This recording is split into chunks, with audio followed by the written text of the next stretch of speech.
Welcome, everybody. Thank you for joining our first, hopefully regular PathFinderEX Summit, PFX Summit. And for this first event, our focus will be on neighborhood team response in an emergency. Just want to let everybody know that this is a recorded event, so just want to make sure that that's made aware to everybody. So this is an opportunity for all of us in the emergency space to get together, and I'm very excited to have an amazing group of speakers.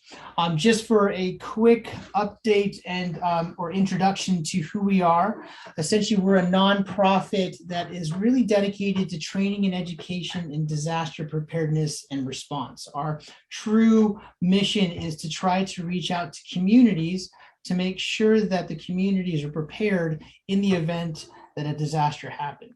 Our team's composed of multiple different people that have had, I want to say, over 100 years combined of emergency response expertise. And so we've gotten together and recognized that there's a huge gap for coordination and education for different entities surrounding the emergency response pathway. Everything from making sure that our community members are prepared to making sure our emergency response organizations know how to appropriately coordinate with each other and also with community members. And our goal is basically to help bridge that gap. And really we're providing education, training, trying to create a space for collaboration, in addition to holding in-person training with the intention of hopefully getting some annual events going for all different emergency response entities to work together and train together. Because the worst time to first meet the person that you're going to be responding with is the time of the disaster. You should meet the people you'll be working with well before that.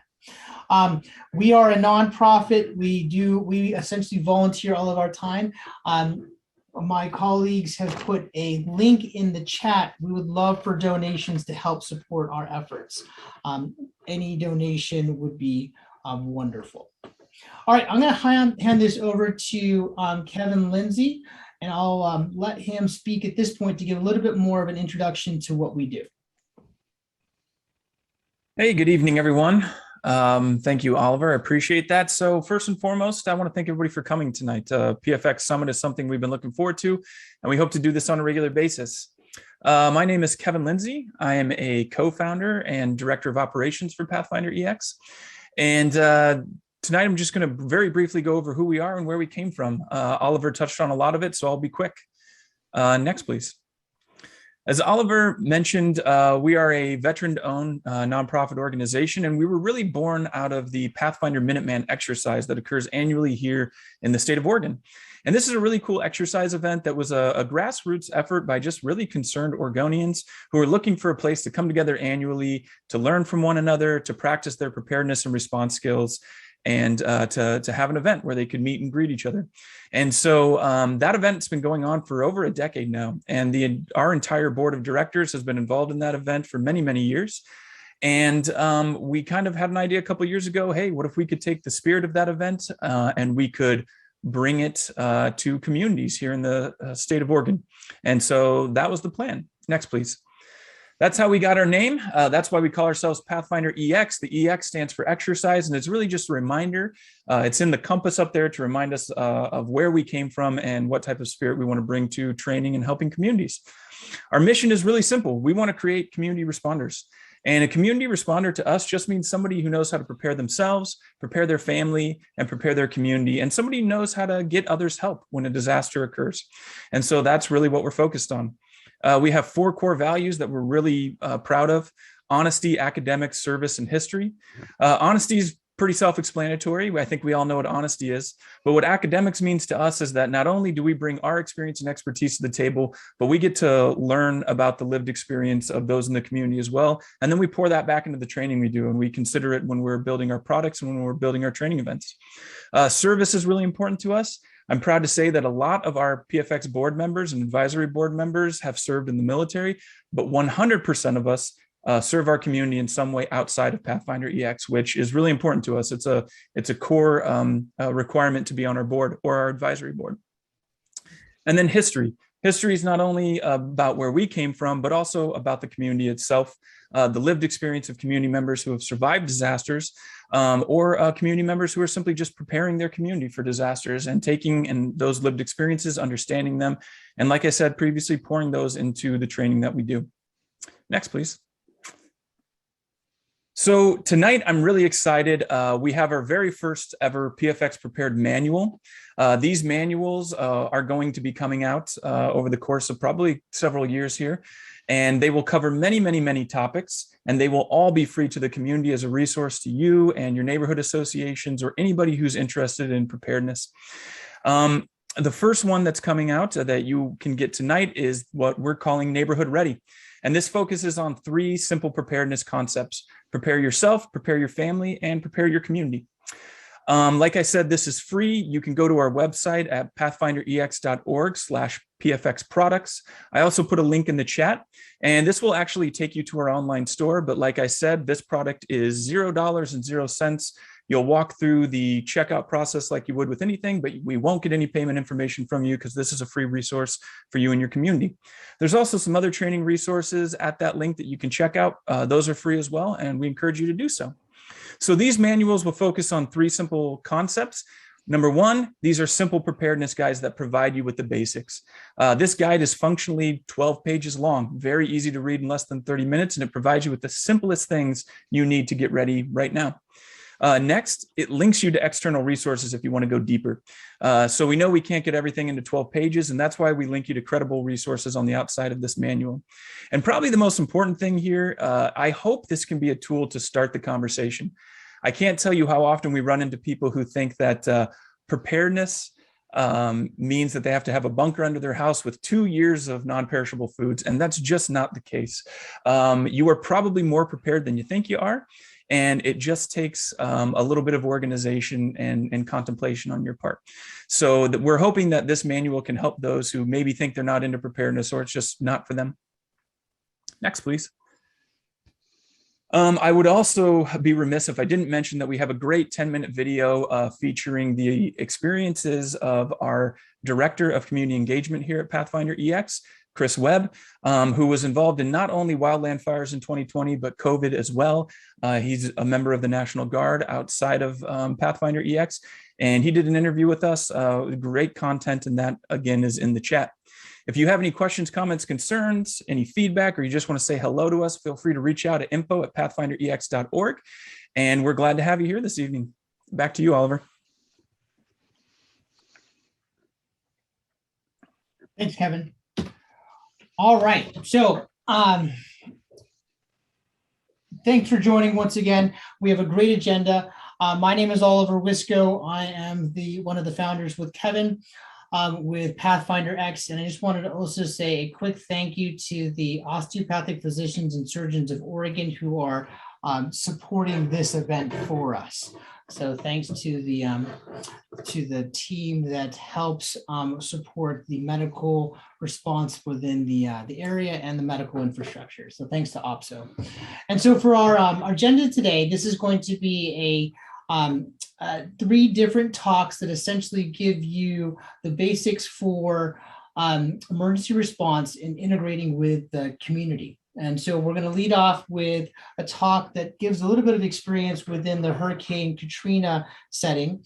We're then going to follow that with a talk that looks at what we're doing within the state of Oregon in regards to how the state is responding after the recent events that we've seen with fires. And then we're going to end it off with a talk that talks about public and private partnerships and how our state agencies can be such a great resource, not only to the response organizations, but also to the community. So just a few, and real quick after that, we will be doing after each talk, there'll be a short question and answer. And at the end, we're going to have an open forum for a discussion. Just for a little logistics, save up your questions for the question and answer sessions. I will say that if you want to type in questions throughout, we do have one of our board of directors managing it, Nick Joy, who will help funnel the questions over. And then once we have the questions, the intent is then once we get to that question and answer session, I will then read off the question and have that panelist member or specific panelist member in which it's directed to answer that specific question. We will do our best to get to every question that is asked. We do apologize if we run short on time and if we have to cut a few of the questions off in between the different speakers, but we'll have another opportunity, like I said, in the end to have more of those questions. All right. So I'd like to introduce our first speaker. Mr. Peter Mackwell is an amazingly experienced emergency responder, 30 years within the response network, EMS, fire, disaster response. Currently a member of Oregon State and the Federal Disaster Response System.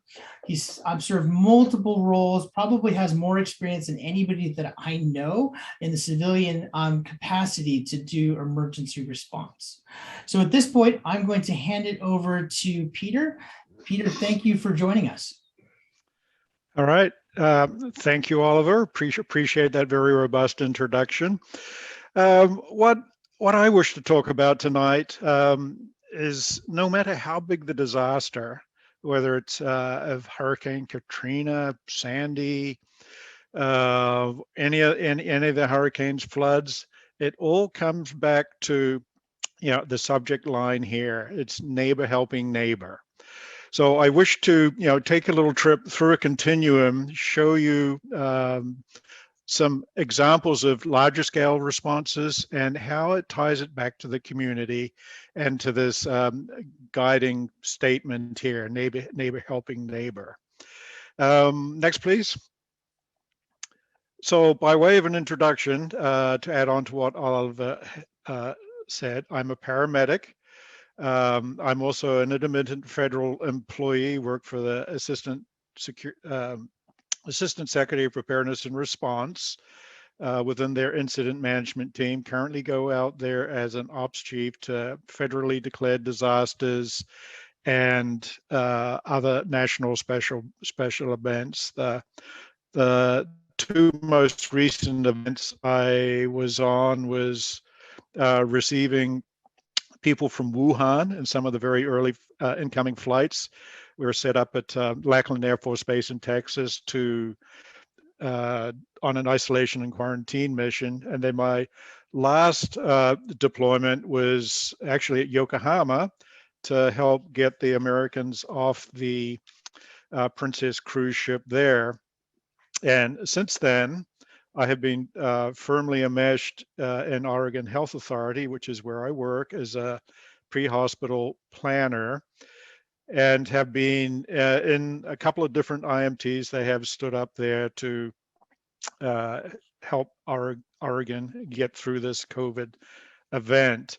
And thirdly, I'm also a member of Oregon Disaster Medical Team, one of the deputy team leader. And the Oregon Disaster Medical Team is an integral part of the Pathfinder experience, which is where I got to meet Oliver and his team, and I'm very happy to be invited here to present. So basically, what I'm going to present here, they're purely my opinions. They're not affiliated with any one group or another, but kind of what I'd like to note, this is a completely new environment for me, so please bear with me. I'm used to being in a room where I'm sitting eyeball to eyeball people. I really do enjoy that interaction at that level. So I wish to express gratitude to you all being here, and do appreciate you being here. So this statement I borrowed from a local fire department that's out in my region. I do come from a more rural background and appreciate many of the challenges that we have to work through operating in a system that may be particularly resource poor. So I was very honored to be a part of this fire department here. They're very, very active in the community, and it's almost door-to-door thing where they have pre-identified special needs people, elderly, oxygen dependent, very aware of the culturally sensitive challenges. We also had the residential care structures in there, so very much a community base. So I really like this neighbor helping neighborhood logo. Next. So I'm just going to jump right into a scenario based thing. As we read through this, it's pretty much a scenario that could be any community in a large, overwhelming disaster. And I'm talking about something more significant than a pandemic, where it may be a large-scale earthquake where your infrastructure is completely degraded, no ETA on when it's getting fixed. So the piece that helps drive my commitment to this is a saying that I picked up, and I first noted it, and it was attributed to U.S. Navy SEALs, but it has roots going further back to a Greek lyrical poet.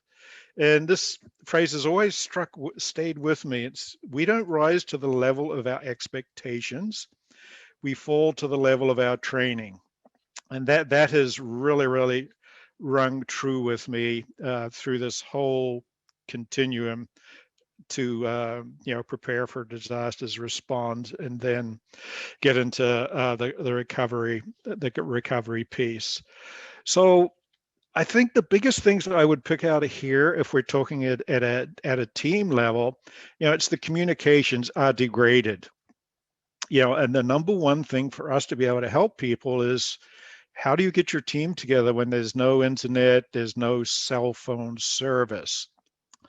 So that's, the first biggest challenge is getting people together to a response, which, points us towards fairly robust planning as you go forward. But I will definitely qualify that somewhat by saying, out of all the team members, healthcare workers, everything, it's family comes first. You're not going to be a successful and a valued team member in the face of a disaster knowing that your family is not provided for and cared for. So those are my two big take homes there. So yeah, these bullet points here could be anything, anywhere, any county. Next. So I'm going to start dovetailing it into the more major response, i.e. Hurricane Katrina. So I was lucky enough to be one of 104 people that went to New Orleans Airport. We set up as part of a disaster medical assistant DMAT team, disaster medical assistant team. We set up shop in the airport in one of the ticketing areas, and we decided that's going to be our place where we're going to treat people. So we set up, divided the teams into 3, day, swing, and night. And this is after we got set up. This is what we saw. I was on swing shift, and this is what we saw. And it's like, oh, okay, there's a Coast Guard helicopter show up, 2 or 3 people come out, and then another one would show up not too much later.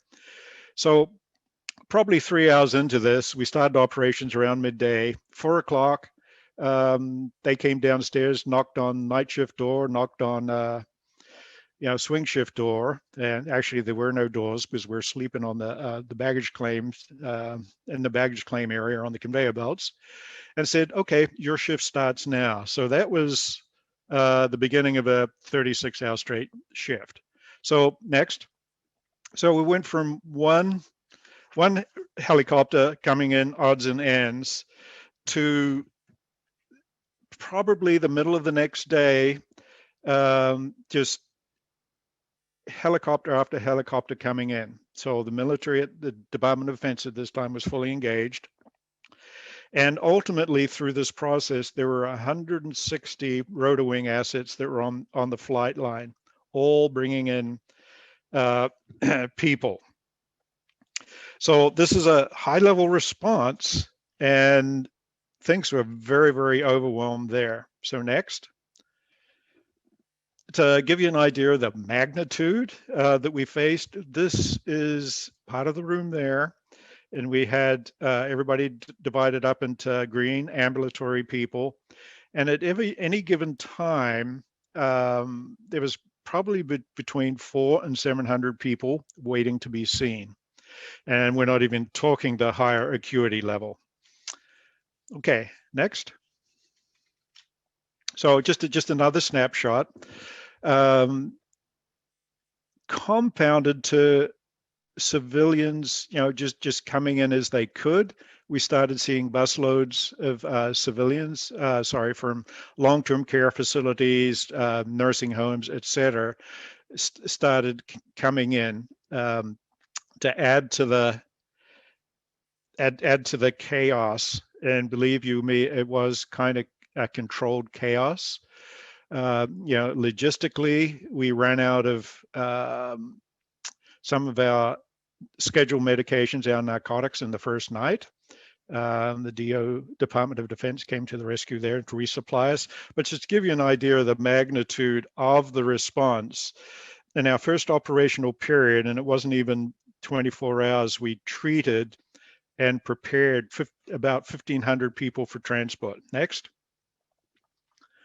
So we were lucky enough to have the Department of Defense and NDMS, they pair up. They have a good partnership going for patient movement. So patient movement at the federal level is a very well oiled machine. Doesn't happen right away, but once you're there, you can package people and send them away, 30, 40, 50, 60 people at a time, depending on what type of airframe they're being utilized there.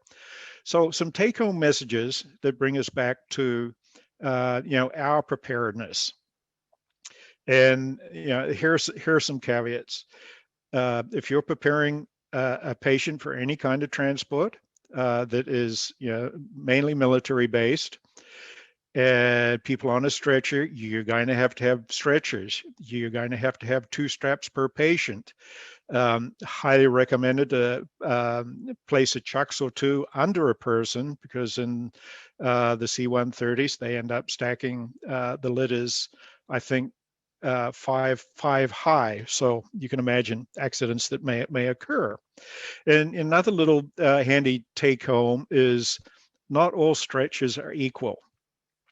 You can get really, really old stretchers. They'll give them to you, but just be aware they may not fit in all helicopters, in all military helicopters. So either you have a hacksaw handy, or you know beforehand, what capabilities are.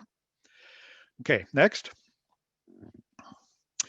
So with Oregon Health Authority at the moment has this, one of their priorities is based around health equity, to be able to provide compassionate care to all residents of Oregon and visitors, regardless of race, religion, and color. And there's an expectation that we put a lot of effort into catering to the many diverse groups within our community. And a simple example I would give was non-English speakers, and the list of interpreters that we probably end up needing is quite significant. I mean, probably most commonly Spanish is the primary language, non-English language here in the state, but there is a lot of others. But with that being said, in a Katrina-like disaster, everybody comes down to either red, yellow, green. Expectant is kind of a new thing, or deceased. So the rules change. Next. Now, this area here represents the expectant area. These are people we don't have resources to treat, because you end up doing the most amount of good for the most amount of people. So this is a sorry side, and it's very hard for people to deal with this. But as more resources become available, you can re-triage and treat the people. Next. So I'm not going to go too into depth at this. Is desired characteristics of a disaster responder. It's all about teamwork, adaptability, and being very, very, very flexible. So next. So these are some of the, some of the things I kind of giggle about a little bit. Masters of opportunity. The picture in the middle is a bar at the airport. We turned that into our pharmacy. And even before the one below that, even before Red Cross showed up, we had a pallet full of Krispy Kreme donuts. So a lot of the other pictures in there just talk about resources and issues around that. Next. And I got to be careful how I say this. In that particular situation where Master was off opportunity, we figured out ways to do what we could. Very few airport staff around, and we also discovered these things don't have keys. So jump on in and do it. So, you get your safety people involved there. What's your risk versus benefit, insurance, etc. Okay, next. Coming back to basics, Puerto Rico response.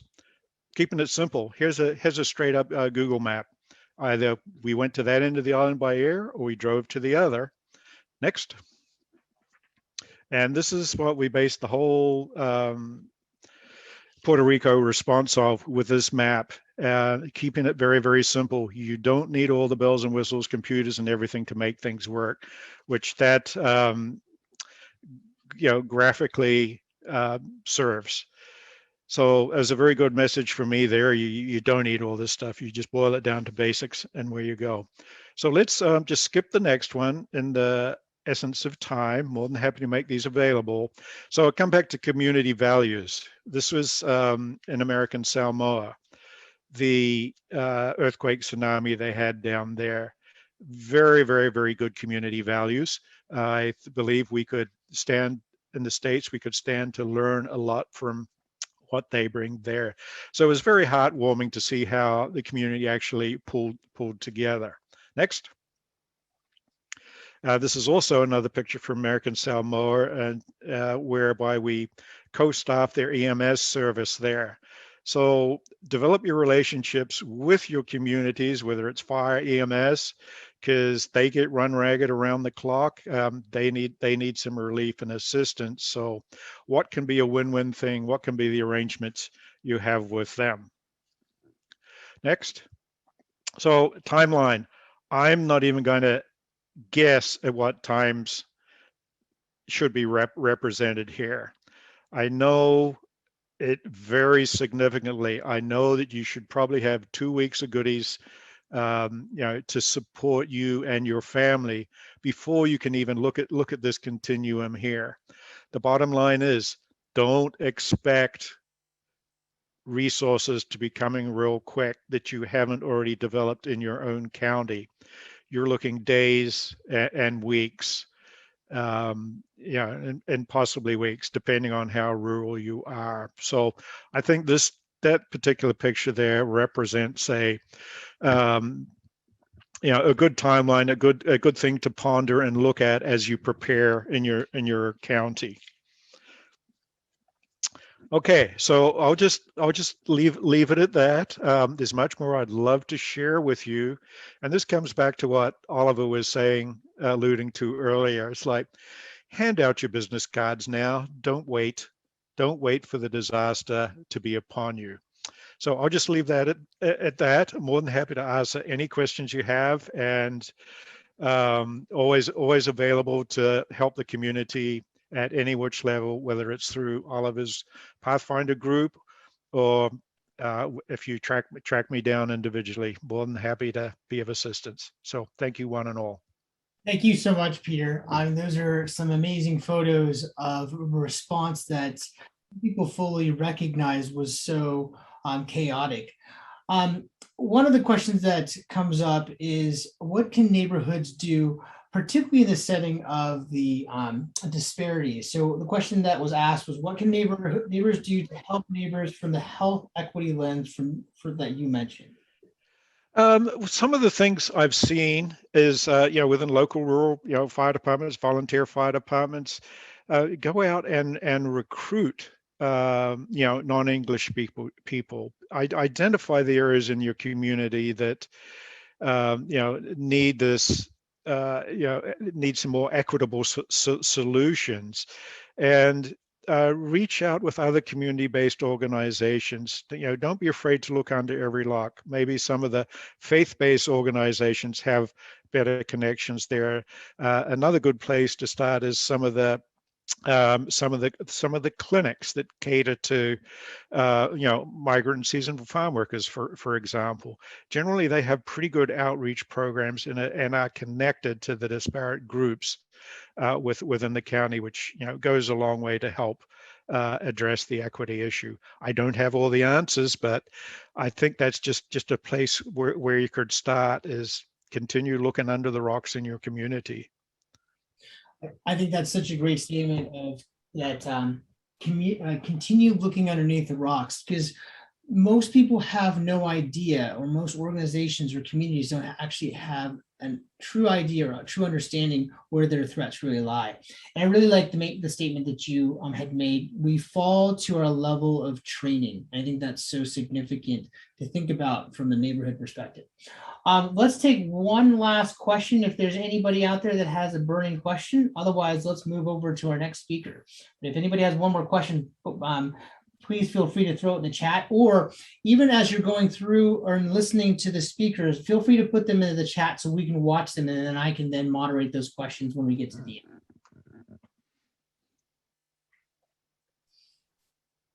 All right, I don't see anything else coming through. So thank you so much, Peter. Your knowledge and experience is invaluable. So thanks for joining us. Thank you, my pleasure. All right, so let's move on to our next speaker, Mr. Ed Flick, who is the Emergency Management Director for the Oregon Department of Human Services. It's a simple title to say that completely does not capture how complex his vast role is. The Emergency Management Director basically of all of Oregon. And you think about how many responses that we have just in the summer months with the fires, not even adding on the rest of the months. It's an enormous job. And most people have no recognition of how often Ed and his team are constantly, literally putting out fires to try to respond to whatever emergencies are going on in the state.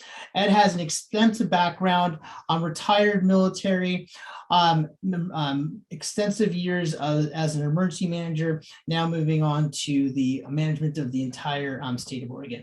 So I'll hand it over to Ed now. Thank you so much for joining us.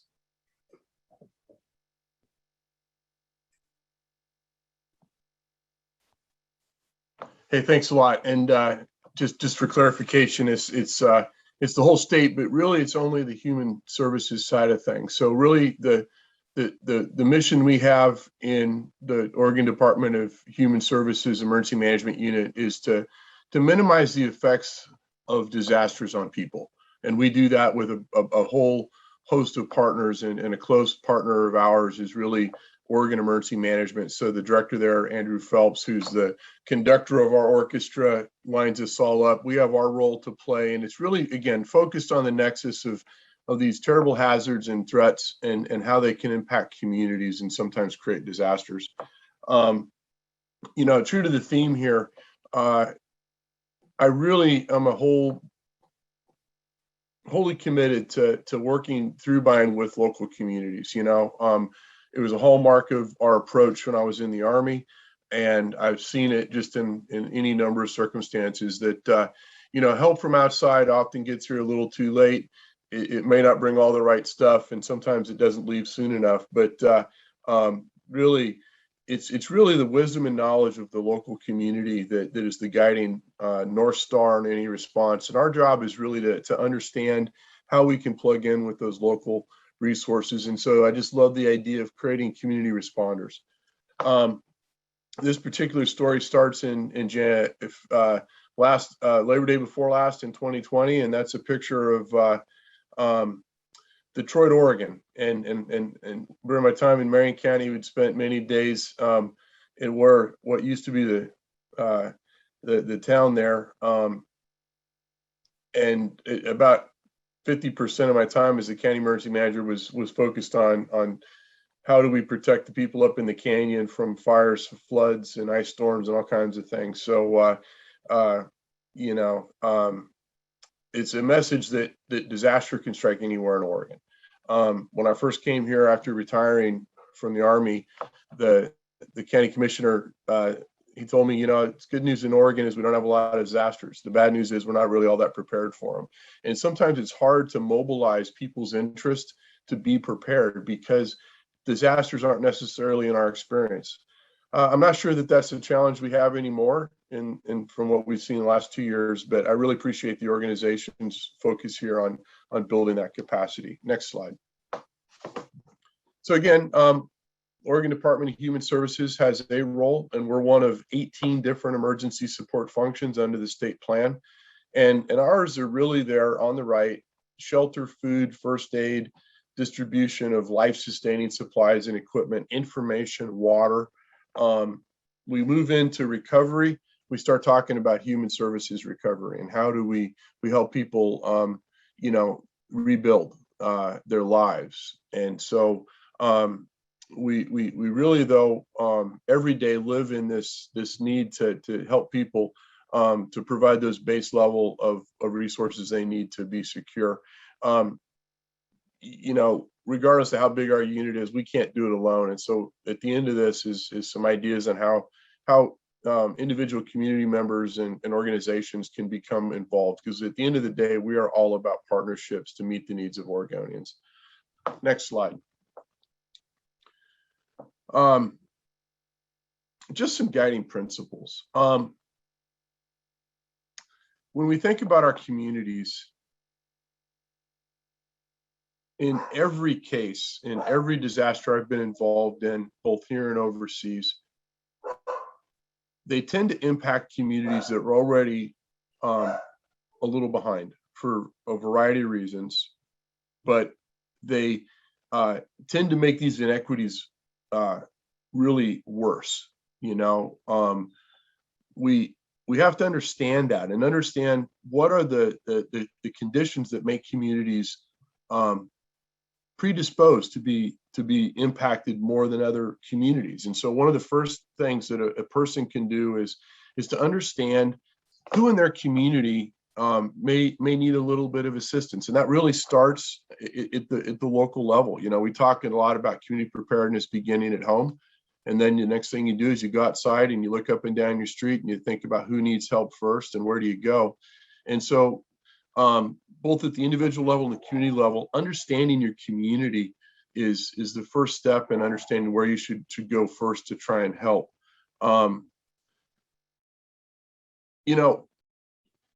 We have to think through this piece of equity so much, and I really have begun to think of preparedness as a civic responsibility. If you have the ability to prepare, you really are just ethically and morally obligated to do so. And of course, if you're listening to this, then you're probably part of the choir already. But reaching out to people who may not think of it that way. I think Peter mentioned that help isn't going to come as fast as you think it is. I mean, even you think back to the ice storms in February, there were parts of Marion County right here where I live that were isolated for almost a week, sometimes longer. And so thinking about how do we help those people that really need help, and sometimes that help is in preparation itself and just building community. And preparedness does begin at the household level and then go out the door and look up and down the street about who else you can help. And it's really, we're going to depend on you guys to do that because it does take a time to mobilize all the national infrastructure. When the help comes, it's amazing, right? But like Peter said, those helicopters didn't show up in the first day, and the first responders are really the people that you live and work next to. We have to be able to communicate in a way that is accessible by the people. It's the responsibility of all of us to be understood, and that means having knowledge of the communities where we're working and living in. As an organization, that means we have to be able to be where people are at and get information to them in ways that they can receive it. And so often, community-based resources are the most credible source of information. And so another way that you can help, not just in that adrenaline phase, but sharing information on preparedness and when something does happen, to get it out to the whole community. Finally, I just want to say, we really, we're here to help everybody that's living here in Oregon. I used to use the term Oregonians, but it's tourists, it's whoever's here, right? If you're a person and you're in Oregon, we're going to do everything we can to help you. And we're only going to be able to do that effectively if we've got these private partners, and whether they're individual groups, preparedness groups, businesses, it does take this whole community. And I've been a believer in that for a long time. And it just really, everything I've learned and seen in the last 2 years just sort of further reinforces that with me. Next slide. So just quickly by the numbers, the topic I was asked to speak on was the wildfires from 2020, just devastating. If you were here at that time, just overwhelming destruction up and down. We always used in Western Oregon to think of ourselves as responders to help out communities in Central and Eastern Oregon.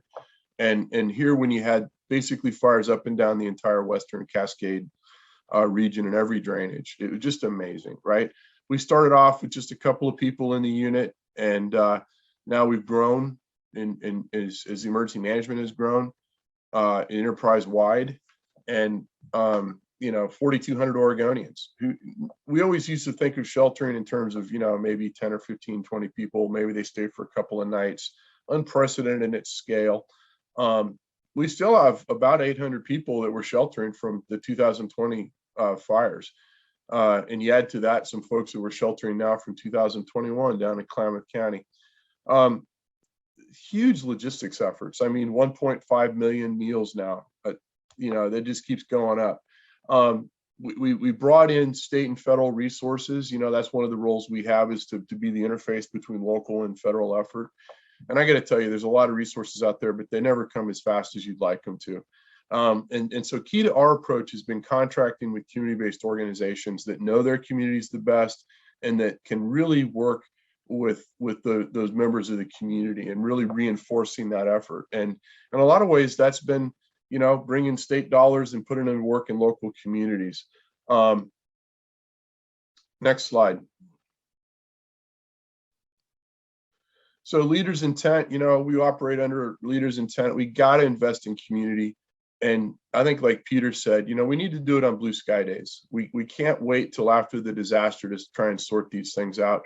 I'll tell you, in a lot of ways, that's what we ended up with 2 years ago, or a year and a half, whatever it was, back in September 2020. So we need to invest in this community infrastructure. We need to develop these relationships and preparedness ahead of time. And I know that's something everybody on this call knows, but it is just so profoundly true. We need to simplify things. These federal and state systems are so complex to try and navigate. One way that people can help, it's all the great stuff Peter gets to do with helicopters and flying around with aid bags and stuff, but it's also just helping people navigate, get to the right forum, get to the right office, where to start in a recovery. A lot of times our attention gets focused on a disaster when it's present, right? And again, I call that the adrenaline phase. Neighbors need to help neighbors through recovery, and it takes a long time. And the attention focuses on something else. And we need to help people in all cases to navigate really complex systems. And whether that's helping them out, giving them a place to live, or giving them a ride, or helping them replace some of the documents that they lost or something, there's so much of a room for help at the individual level that is so important. And finally, governments just got to learn. We cannot do it by ourselves, right? We can be as hubris as we want, but it's not us at the end of the day. We need to integrate with civil society groups and community organizations and businesses at every level if we're ever really going to be effective and timely. We need to start with what already works in communities and then really assist them in their efforts to be responsive. Next slide. So, I actually drafted this when I was working in Marion County. We did this outreach, asking people if they could become part of the team. And, we get lost in the professional language of emergency management. So we really tried to make this really clear. For mass care, can you provide things that are going to help out, like temporary and short-term housing, sanitation items, animal shelter, and emergency power, and I mean, like even extremely locally, right? Can you help out, to bring assistance to bear, with the volunteer networks that we have, the church groups and the faith community, all the associations that we're involved in, can you bring those people to bear and help people in ways? There's organizations in Oregon that have been helping in the COVID response that never would have thought of themselves as a disaster recovery operation 2 years ago, and now they find themselves doing it, right? So can you facilitate that kind of assistance? And we just need so many. It really does take the whole community. And on the left is just a quick list of some of the organizations that have helped us, or that really we've helped to be responsive in those communities. And I want to say, all credit to the businesses. We could not have done this without the hotels that helped us to shelter people, and the community-based organizations that provided that outreach and assistance to people.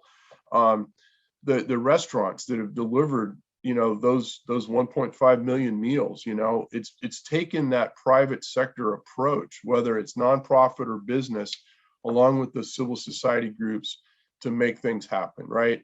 The Red Cross is a big part of that response, but I could go down the list, United Way, Salvation Army, and those other really big named organizations, but really, really small organizations. And one of them, that I'm so proud of, the Kitchen on Court Street, is part of our solution. They've been delivering meals, not just for fire victims, but also for folks that were out there trying to get COVID vaccinations and stuff. And so I'm convinced that almost anybody has some relevant way that they can help, even if it's just being prepared themselves, and that's enough, or helping their neighbor, all the way up to finding ways that you can get engaged. And so that's the message I have to deliver, is find your role, find that response function that you can support.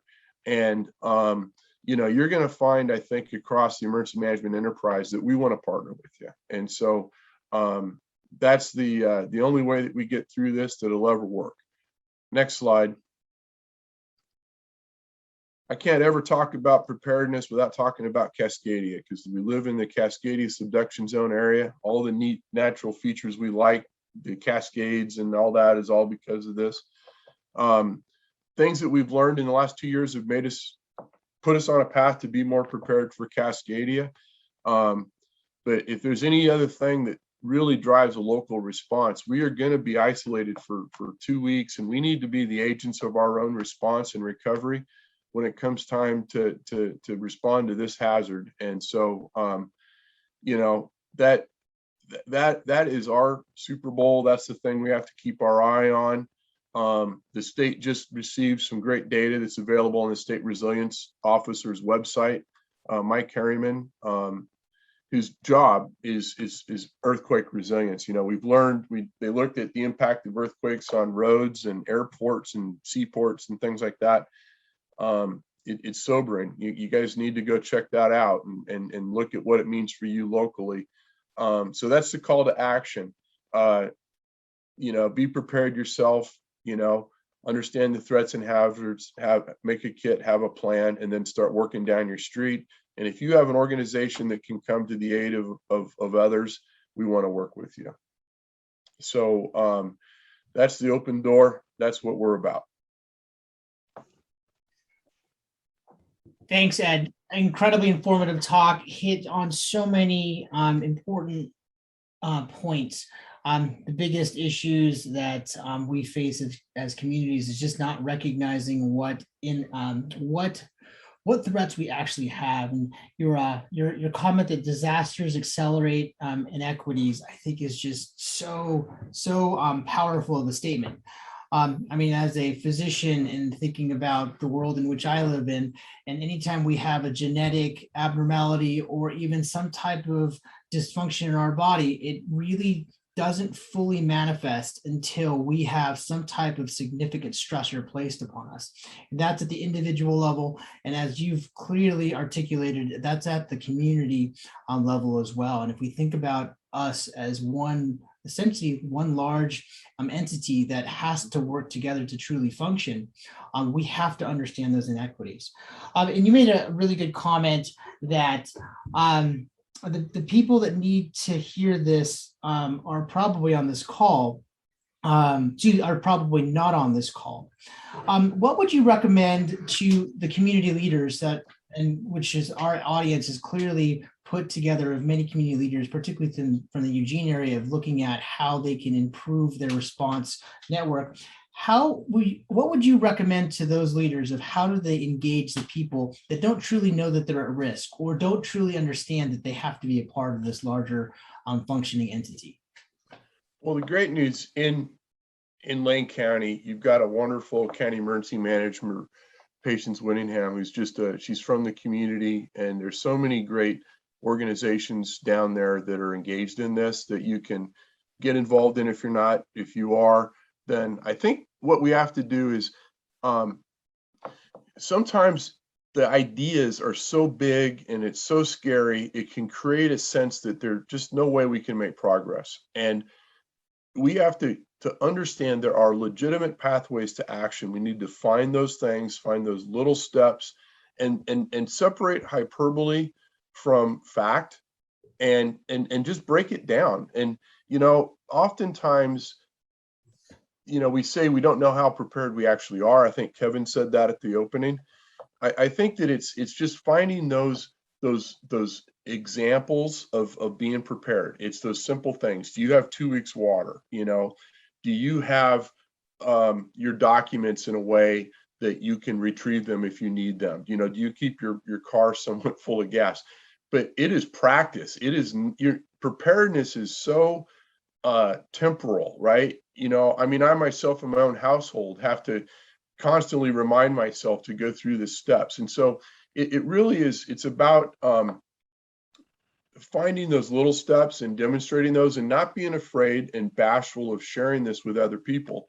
And in particularly looking for opportunities to apply an equity lens to this challenge, and getting to those folks that need that additional assistance. And whether you do that through, CERT or Red Cross or your church or your business, you should also ultimately, if you have one great way to use privilege is to use that voice in forums that you can access to advocate for people that may not have that same access. And so I just encourage people to be vocal for preparedness and equity.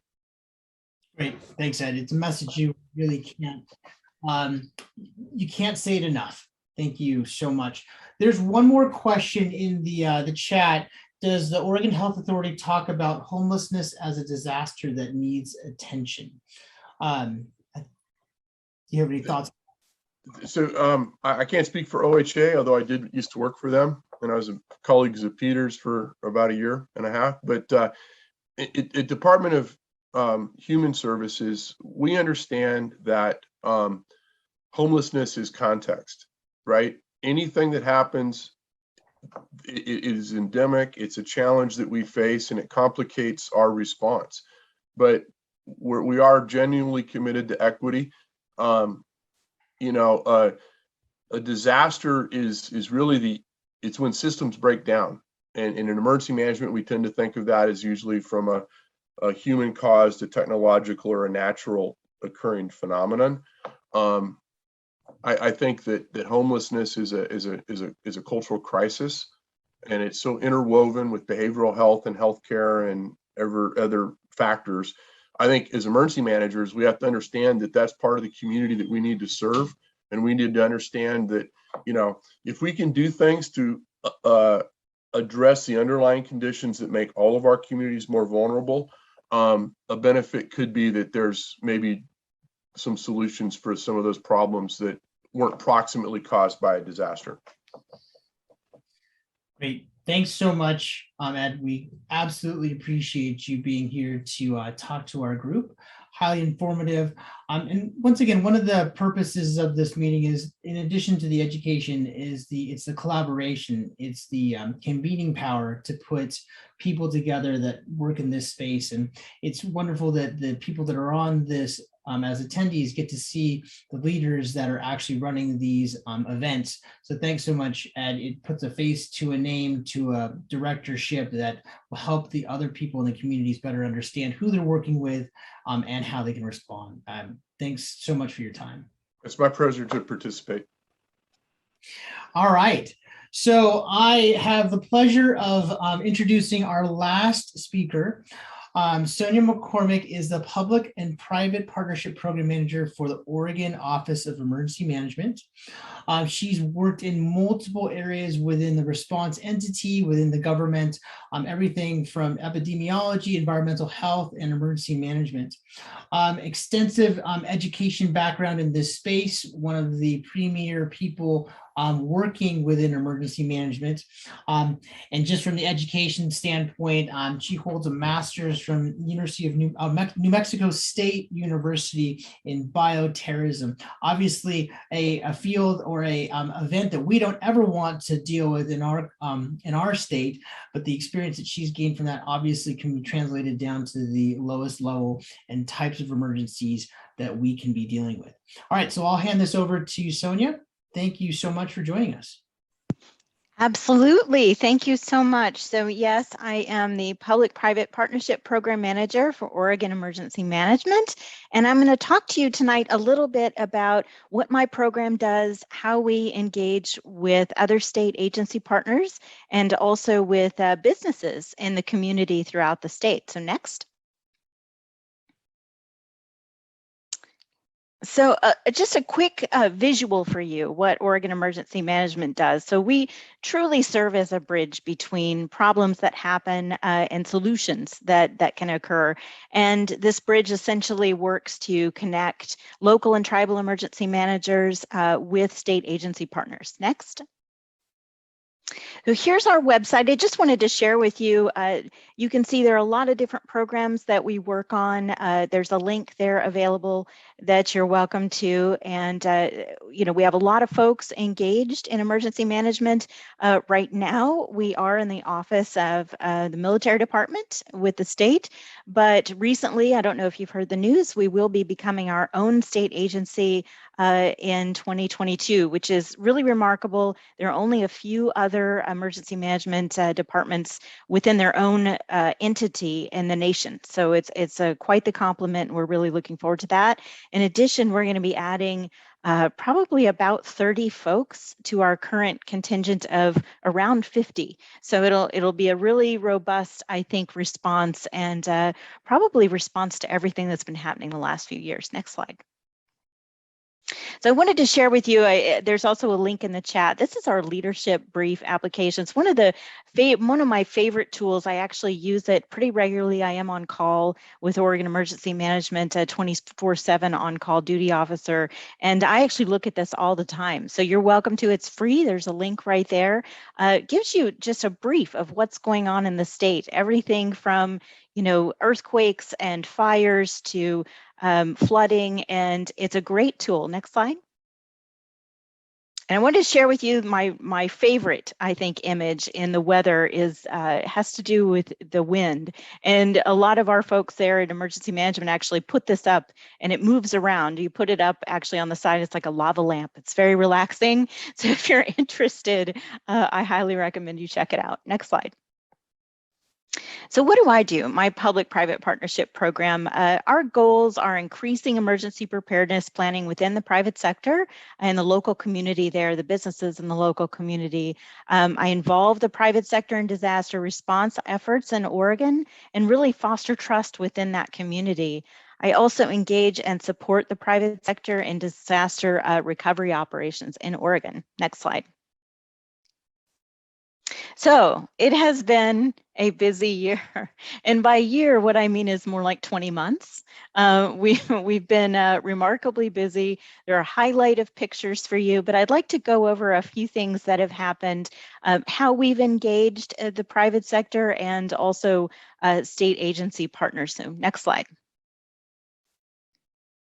So COVID, yes, still going, but a couple of things that we've done over the last year that I think are really interesting is we've operated a business emergency operations center in the state, which is something the first time we've ever done that.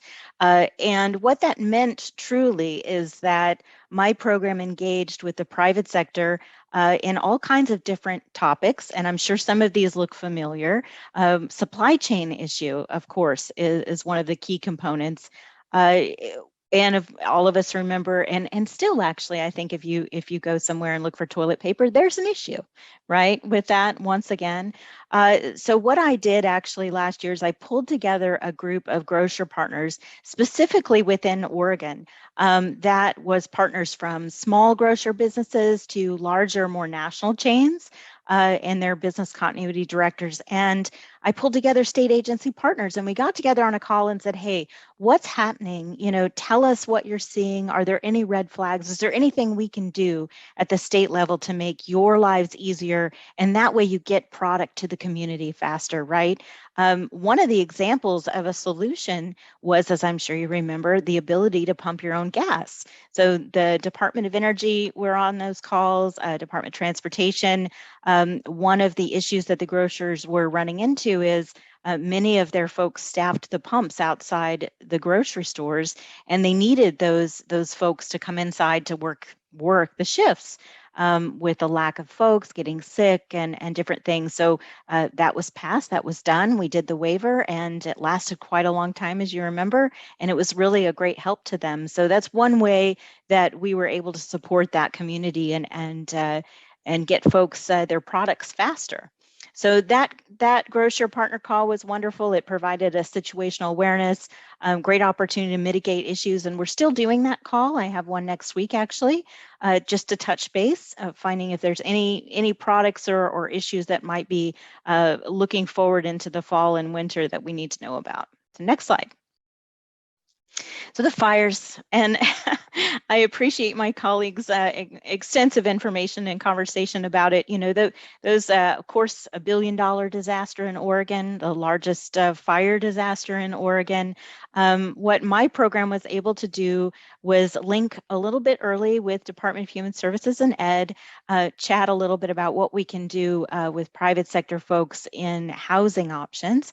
We did find some great unique opportunities, but of course, you know, Ed's team does amazing work, but that's one way that we engaged through Business Oregon, through the Oregon Restaurant Lodging Association and Travel Oregon and Department of Human Services in how we could help with that. And if you'll see that picture, I'm sure, I hope I'm not giving anyone some traumatic stress by looking at that, but I will tell you that is my first experience ever living through an event where the sky was orange for a week.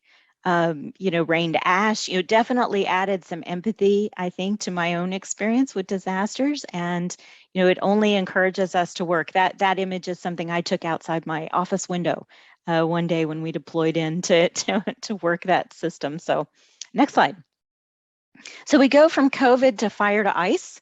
A lot of us remember that those are also my personal pictures, a tree outside a window. And then on the right, we took a drive to see what was going on with power. And I've never seen so many limbs and trees down in my life. So the ice storm was an interesting opportunity for my program because, you know, we had a lot of power loss, right? Hundreds of thousands of folks.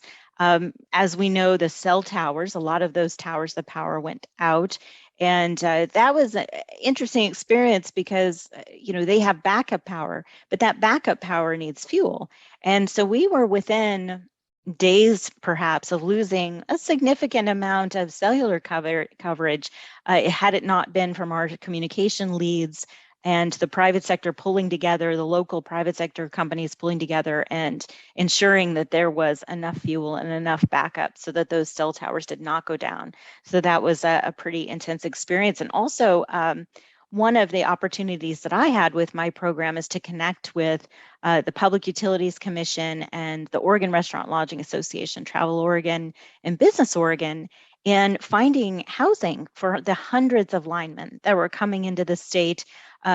We had to do it within 24 hours. It was 200 rooms in hotels within 24 hours. And I will say, many of us that lost power, me included, some folks had gone to hotels just to be able to get that power and heat right. So there were not a lot of rooms within the Portland metro and Salem metro areas, but we were able to find rooms for every single lineman. And of course, the complexity of COVID and not being able to congregate in a large shelter, really made that something unique we had not dealt with before. So wonderful experience actually being able to exercise that. Next slide. So if you remember too, I'm sure many of you have heard that there was a chlorine shortage, continues to be a challenge, I think, nationwide, particularly this summer. However, we had a facility in Washington State lose a transformer that impacted quite a large amount of folks in the water and wastewater treatment facilities. And, we did some really quick connection with those companies to see if there was anything that we could do to support. We were able to move some product to some of those companies to be able to produce what they needed to produce for that chlorine pretty quickly. We coordinated with the manufacturer and distributors to ensure that we all had situational awareness. How soon were folks needing this and how quickly? And I was able to connect with these manufacturer and distributors, some of which were, out of Houston, for example, that weren't quite aware of what the impact of this event might have on the community. So it was a really great opportunity to connect with them for the local community. Next slide. So really, I just wanted to share some lessons learned that we've had for these last 20 months. Relationship building is everything, as you've heard mentioned earlier. Don't take the time to wait until an emergency happens before you meet folks. Connecting is everything. It is so important for me to know who to call. Sometimes I need to call those folks in the middle of the night and they need to know your number or they might not pick up, right? Building partnerships, build resilience. And then situational awareness really is key. All those connections that we've made, all those great partnerships within the state agencies and the local businesses have really provided us that situational awareness. If we don't know what's happening, we can't help fix it. And then, these disasters, as we're looking at here in the Northwest, I've lived here off and on for about 14 years, and they transcend borders, right? We're looking at, like was mentioned before, Ed mentioned before, a Cascadia event, which is the most catastrophic event potentially to happen in the United States. So we're looking at something that really will impact quite a few folks. So it's important to realize those borders are just a line on a map and don't mean anything, when something really impacts us. So we work really hard to develop relationships within the other states surrounding us, as well as those private sector partners within those communities. Next slide. And thank you very much. Are there any questions?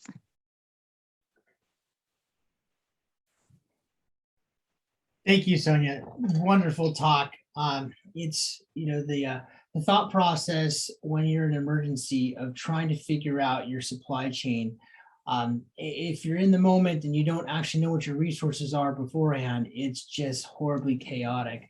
We've seen that in the military, emergency responses working in different austere environments. We've seen that in multiple disaster episodes and scenarios.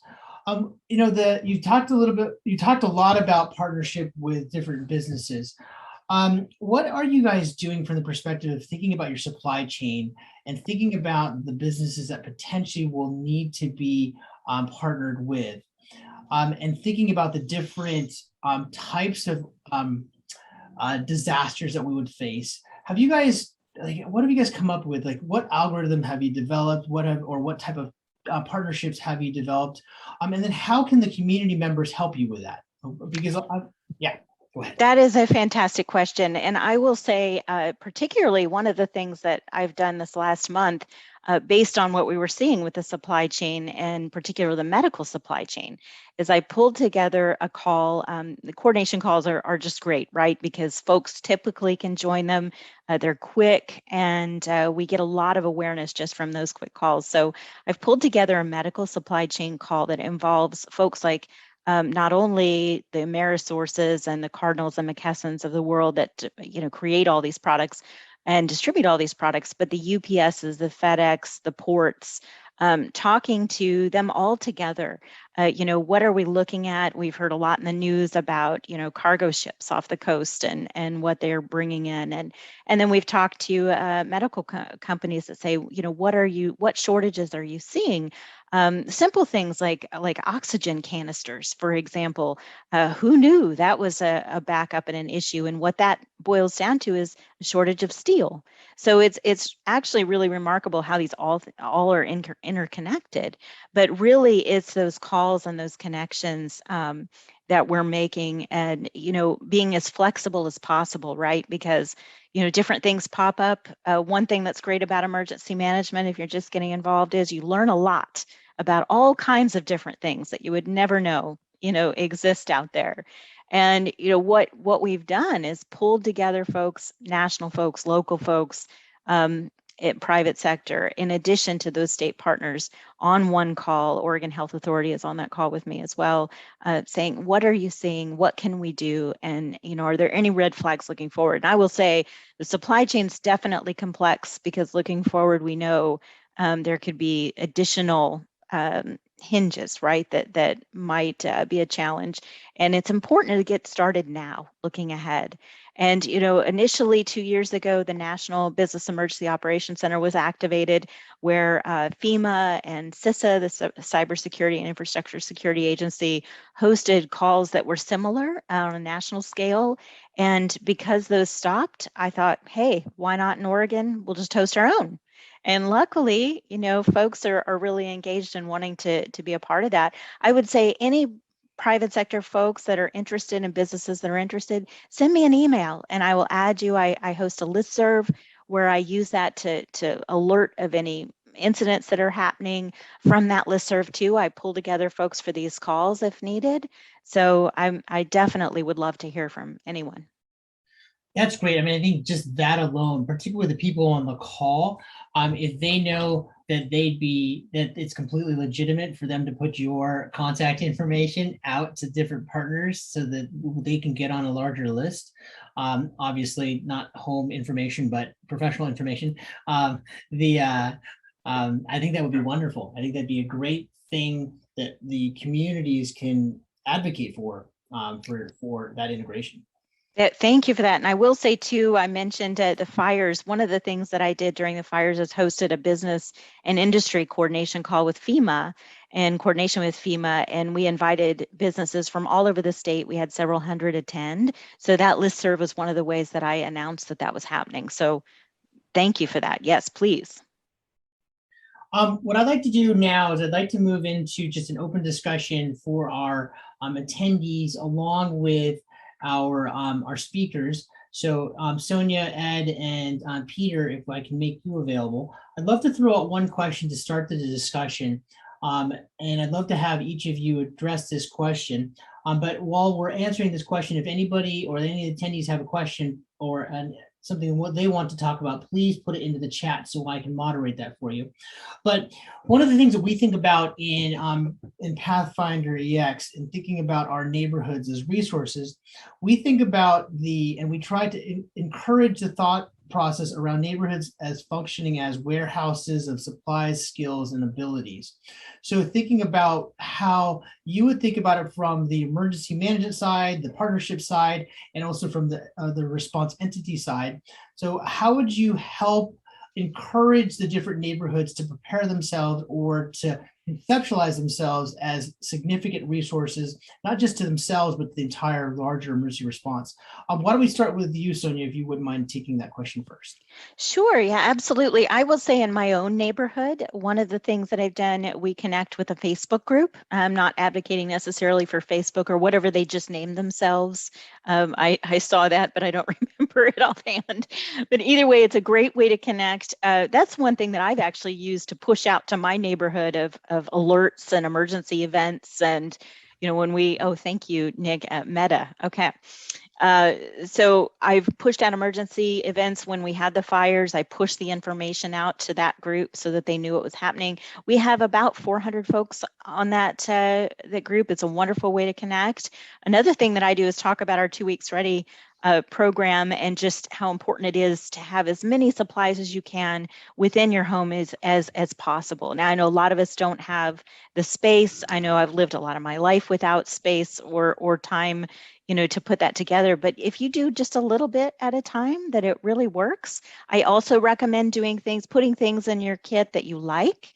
If you like chocolate, put it in there. We never know when Dementors, might be involved in an emergency. It is Oregon. But, I suggest wine. Why not? If that's something you like. But, we advocate a gallon of water per person per day. So I know that's a lot, but it's important. During the ice storm, I will tell you, I broke into mine. I was so grateful to have the 2-week credit kit. I had a lot of lights. I had to note getting more batteries next time. So, I think that's a great way to start, is that communication, and then doing what you can do to prepare, and understanding that you likely will have to share. Thank you. Thanks, Sonia. Ed, is there anything you want to add to that concept or thought process from your perspective of neighborhoods serving as resources for abilities, supplies, and talent? Yeah, when something really big happens, even like storms, ice storms, snowstorms, what you have is little islands. You get isolation, right? And knowing who's on your island and what they need, and also what the resources are. There's a great little program you could get a hold of, probably through Oregon Emergency Management, or if you contact our office, we could help you, called Map Your Neighborhood. That was a great tool to really map out, at that low level, neighborhood level, blocks, streets, who would need help and what resources are there to help. You're just always amazed at who your next door neighbor is and what they may be able to do to help out. And so I'd encourage anybody to find that resource. And I know it's available in at least English and Spanish. And that's a great foundation. But that's the idea, right? The metaphor of an island. We're on an island. We got what we got until we can put the islands together. And I was helping out during the big winter storm in 2019 in the Lane County EOC, and we were looking into exactly that, what people needed help first and what island did we need to open first to get to. So the more you can get stuff on your island to be ready to go, I think Sonia's suggestions are great. Great, thank you. Peter, is there anything else you want to add to those thoughts? Yeah, I've just, all very good thoughts come up. And, I of course look at the communications, the continuum there. I think, good things for, for teams is, identify the people that have ham radio licenses, get to know that community chapter. Look at specifically medical, or it could go clear across the board. Look at the more durable PPE and, even down to hand cleaners, stuff like that. That's what are readily available and can store for a long time. So basically going back to what Ed was talking about, know in your community what is there, and more importantly, who to ask, who to develop those relationships with. And then another piece I get into when the infrastructure is compromised is, what tools are out there where you can, collect information, pertinent to, search and rescue, pertinent to where people are going to be. So what information can you collect offline that can ultimately connect back to, city or county infrastructure, where they may have the capabilities to stand up, Wi-Fi, internet. So, look at some of the high-tech solutions. There are some, but more importantly, focus on your low-tech. So in my mind, ham radio, the ability to communicate out, is a huge thing. Great, thanks, Peter. We are coming up to the very end of our session. I do not see any further questions in the chat.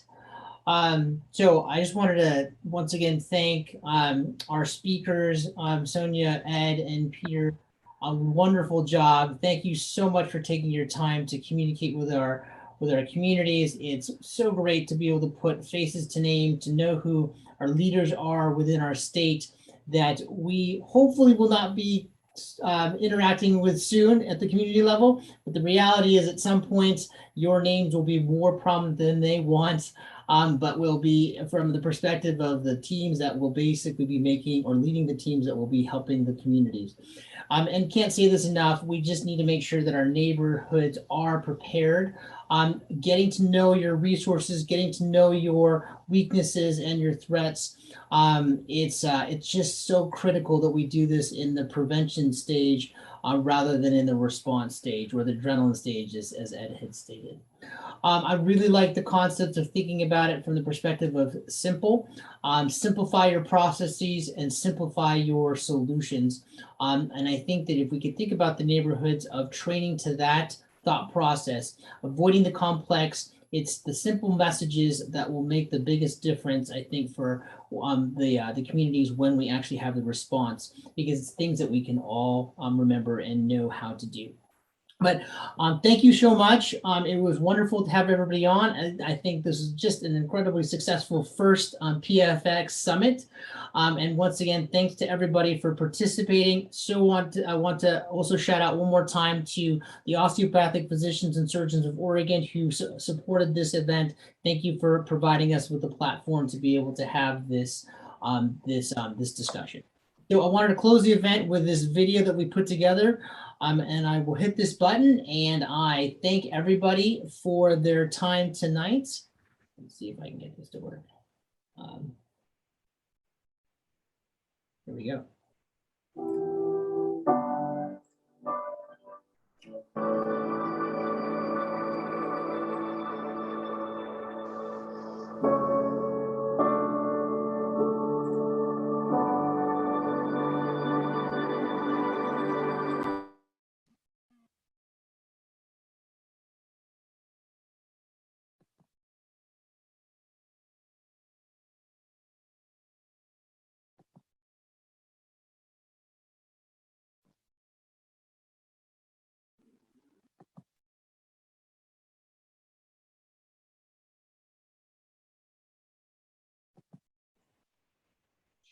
Thanks, everybody. Have a great night.